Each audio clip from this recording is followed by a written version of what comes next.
86లో 8 hours వస్తే 139 సంవత్సరాల తర్వాత ఇప్పుడు ప్రజెంట్ గవర్నమెంట్ దాని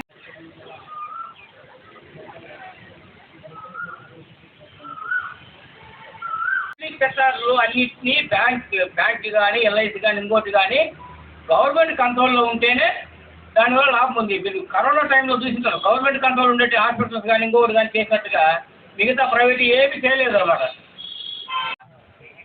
అసలు ఈవెన్ ఎల్ఐసిలో కూడా ఏం చేశారు, కొత్త రిఫార్మ్ పెట్టి సింగిల్ పాలసీ చేసిన అంటే కన్వెన్షనల్ పాలసీ అనేది కనపడకూడదు. అంటే ఏజెంట్కు పాలసీ సింగిల్ ప్రీమియం పాలసీ ₹1,00,000 కట్టడం అంటే మళ్ళీ ఒక 3 నెలల తర్వాత పోయి మొన్ననే లక్షలు కట్టాం కదా ఇంకేం ఇస్తా ఉంటారు. అంటే తర్వాత గత కొన్నేళ్ళ ముందుకి ఇప్పుడు మీరు ఇన్కమ్ ట్యాక్స్లో చూస్తారు, ఏటీసీ కింద అన్నీ వస్తాయి, ఎల్ఐసి పాలసీలు వస్తాయి. ఆ ఉపయోగం ఉండేదాన్ని తీసేసి అది ఏమో పెట్టకుండా ఏదో మిగతా పెట్టుకున్నా ఉన్నాడు. ఆ విధంగా ఈ ప్రభుత్వాన్ని కానీ ఇంకొకటి కానీ మనం అంటే మన పోరాటాలు నిరంతరం అంటే ఇదేం చేసినాము బాగా వచ్చింది సక్సెస్ అయింది ఉంటే మళ్ళీ నెక్స్ట్ ప్రమాదం ఉండే అవకాశం ఉంది.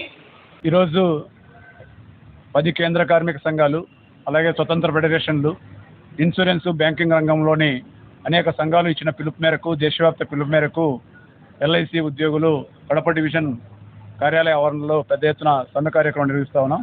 మేము డిమాండ్ చేస్తూ ఉన్నాం, ఎల్ఐసిలో ఫర్దర్ డిస్ఇన్వెస్ట్మెంట్ వద్దని, అలాగే 100% ఎఫ్డీఐ విదేశీ ప్రత్యక్ష పెట్టుబడులు అనుమతించాలని చెప్పేసి కేంద్ర ప్రభుత్వం ఆలోచిస్తూ ఉంది.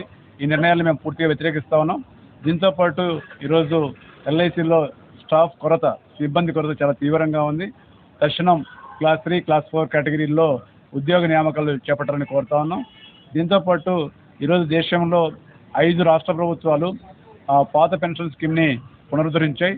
అదే పద్ధతిలో ఎల్ఐసిలో కూడా ఈ పాత పెన్షన్ స్కీమ్ను పునరుద్ధరించాలని చెప్పేసి కోరుతా ఉన్నాం.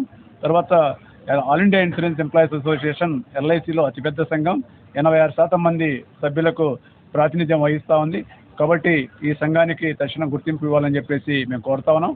మొత్తానికి ఈరోజు కేంద్ర ప్రభుత్వం అమలు చేస్తున్న విధానాల కారణంగా దేశంలో కార్మిక వర్గం అలక్ష్యానికి గురవుతూ ఉంది, హక్కులు నిరాకరించబడతా ఉన్నాయి, ప్రభుత్వ రంగం మీద పెద్ద ఎత్తున దాడి జరుగుతూ ఉంది. 29 కార్మిక చట్టాల స్థానంలో 4 లేబర్ కోడ్స్ అమల్లోకి తీసుకొస్తా ఉన్నారు. ఇది కార్మిక వర్గాన్ని బలహీనపరచడం కోసం చేసే ప్రయత్నం జరుగుతూ ఉంది. కాబట్టి ఒక పెట్టుబడిదారీ వర్గ అనుకూల విధానాలను ఈరోజు దేశంలో తీసుకొచ్చే ప్రయత్నం జరుగుతూ ఉన్నారు. ఈ విధానాలకు మేము వ్యతిరేకిస్తూ ఉన్నాం.